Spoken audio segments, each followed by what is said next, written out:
Dalam Al-Quran surat Al-Isra, Allah Subhanahu wa Ta'ala berfirman, "Aqimis salata liduluki syamsi ila ghasaqil laili wa Qur'an al-fajr.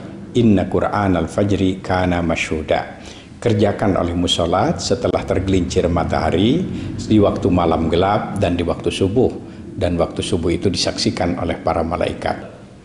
Baik Al-Quran maupun Al-Hadis sudah menjelaskan mengenai waktu-waktu salat. Akan tetapi untuk penyusunan jadwal secara rinci diperlukan adanya perhitungan secara astronomis dan tentu disesuaikan dengan lokal setempat.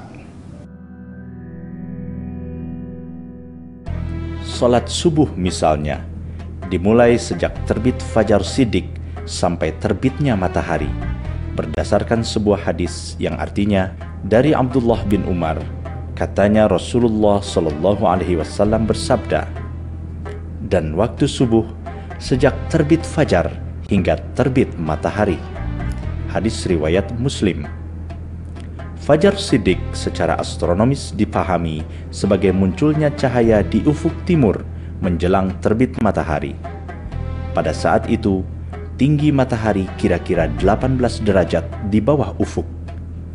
Namun untuk wilayah Indonesia, Badan Hisab dan Ru'yat Departemen Agama Republik Indonesia menetapkan bahwa Fajar Siddiq terjadi pada saat tinggi matahari 20 derajat di bawah ufuk.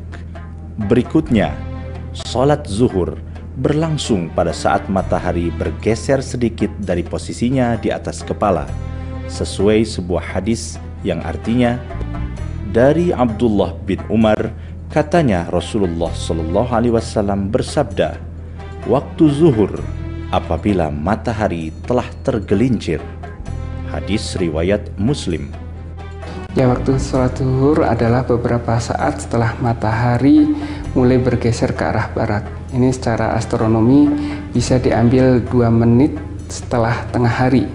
Nah, untuk mudahnya, waktu tengah hari diambil waktu tengah antara matahari terbit dan matahari terbenam, kemudian ditambah dengan 2 menit.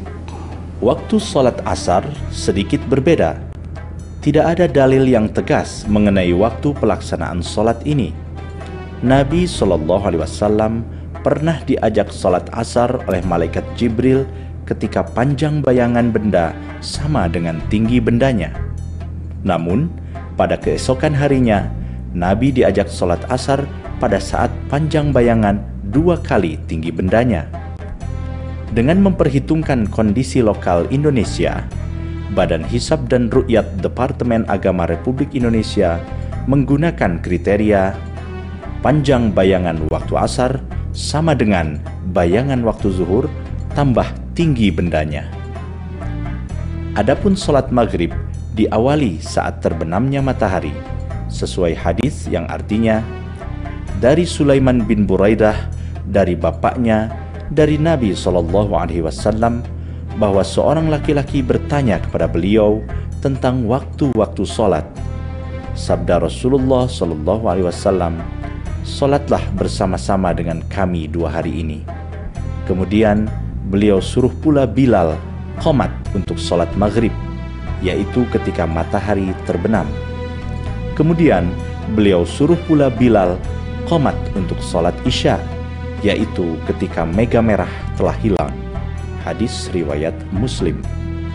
Secara astronomis, waktu maghrib ditandai dengan matahari terbenam, tetapi karena ada hadis yang mengatakan bahwa kita dilarang sholat tepat pada saat matahari terbit, tepat tengah hari, dan tepat matahari terbenam, maka sholat maghrib diambil adalah 2 menit setelah matahari terbenam sampai hilangnya cahaya merah atau syafaq, sehingga itu masuk pada gelap malam dan pertanda masuknya waktu isya.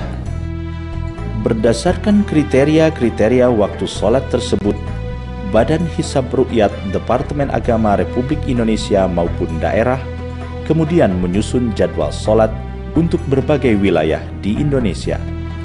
Lalu, mengapa waktu-waktu sholat dalam jadwal tidak pernah tetap, akan tetapi senantiasa bergeser beberapa menit?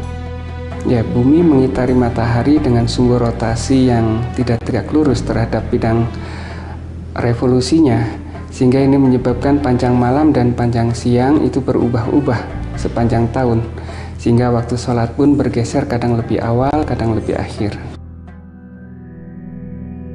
Secara umum, hampir tidak ada perbedaan antara jadwal-jadwal sholat yang beredar di Indonesia. Hal ini karena semua ormas Islam menggunakan kriteria waktu sholat yang sama dengan Badan Hisab Ru'yat Departemen Agama. Kalau kriterianya sama jadwal sholat, seharusnya perbedaan itu tidak terlalu besar antara 1 atau 2 menit. Biasanya perbedaan itu karena sedikit perbedaan memasukkan posisi tempatnya. Tetapi karena perbedaan 1 atau 2 menit, ini masih dalam batas toleransi antara waktu azan dan iqamah, seharusnya perbedaan seperti itu tidak perlu dipermasalahkan. Perbedaan antar jadwal sholat dapat dianggap besar jika melebihi 5 menit.